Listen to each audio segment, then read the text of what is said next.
పల్నాడు జిల్లా వినుకొండలో సురక్ష యాప్ ప్రాముఖ్యతను వివరించే కార్యక్రమాన్ని నిర్వహించారు. వైన్స్ షాప్ వద్ద ఎమ్మెల్యే జీవి ఆంజనేయులు సురక్ష యాప్ ప్రాముఖ్యతను వివరించారు.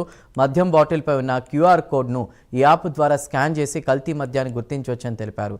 గతంలో జరిగిన నష్టాలను దృష్టిలో ఉంచుకుని కల్తీ మద్యం బారిన పడకుండా ప్రజలను రక్షించేందుకు ప్రభుత్వం ఈ యాప్ను తీసుకొచ్చిందని జీవి ఆంజనేయులు తెలిపారు.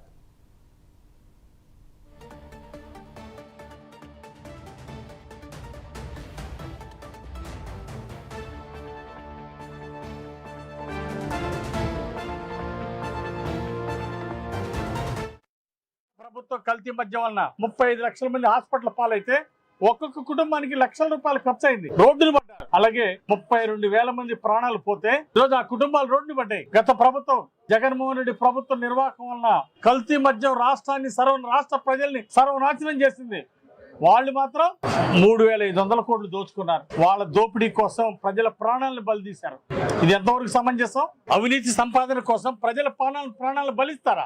ఎంత దుర్మార్గం! అందుకే ఈ రోజు కల్తీ మద్యాన్ని తులసి వనంలో గంజాయి మొక్కలాగా ఈ రోజు ఎన్డీఏ పాలన కూడా ఆ రోజు జంగారెడ్డిగూడెంలో 30 మంది ప్రాణాలు మీ కల్తీ మద్యం దాగి చనిపోతే ఎవరి మీద మీరు చర్య తీసుకున్నారు? ఎందుకు మీరు చర్య తీసుకోలేదు? వైసీపీ పాలనలో దీనికి జగన్మోహన్ రెడ్డి ఏం సమాధానం చెప్తాడు? జంగారెడ్డిగూడెంలో కల్తీ మద్యంలో చనిపోయారు, ప్రాణాలు గాల్లో కలిసిపోయారు. అనేక మంది గతంలో కల్తీ మందు దాగి. అట్లాగే మాచర్లలో తెలంగాణ మద్యం అమ్మితే కళ్ళ ముందు తెలంగాణ మద్యం తీసుకొచ్చి అమ్మినా, నాటు సారా అమ్మినా మీరు ఎందుకు చర్యలు తీసుకోలేదు? మాచర్ల నియోజకవర్గంలో 5 ఏళ్ల పాలనలో దానికి కారణం ఏంటి? ఈ రోజు మా ప్రభుత్వం వచ్చినాక అన్ని కూడా ఆన్లైన్ ట్రాన్సాక్షనే.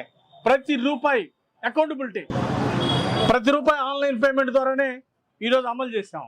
ఆ రోజు మీరు ఎందుకు అమలు చేయలేదు? మీకు అవినీతి సంపాదన కావాలా? ప్రజల ప్రాణాలు పోయినా పర్వాలా, మీకు మాత్రం అవినీతి సొమ్ము కావాలా? అవినీతి సొమ్ము కోసం 32,000 ప్రాణాలు బలిగొంటారండి. ఇది మానవత్వమా? మానవత్వం వాళ్ళు ఎవరైనా ఇలా చేస్తారా? అవినీతి సంపాదన కోసం ప్రాణాలు తీస్తారా? ఈరోజు ఆన్లైన్ పేమెంట్ ద్వారా వాళ్ళ దగ్గర అమౌంట్ తీసుకుంటున్నాం. ప్రతి రూపాయికి అకౌంటబిలిటీ, ప్రతి బాటిల్ నాణ్యతా ప్రమాణాలతో ఈరోజు అందిస్తున్నాం.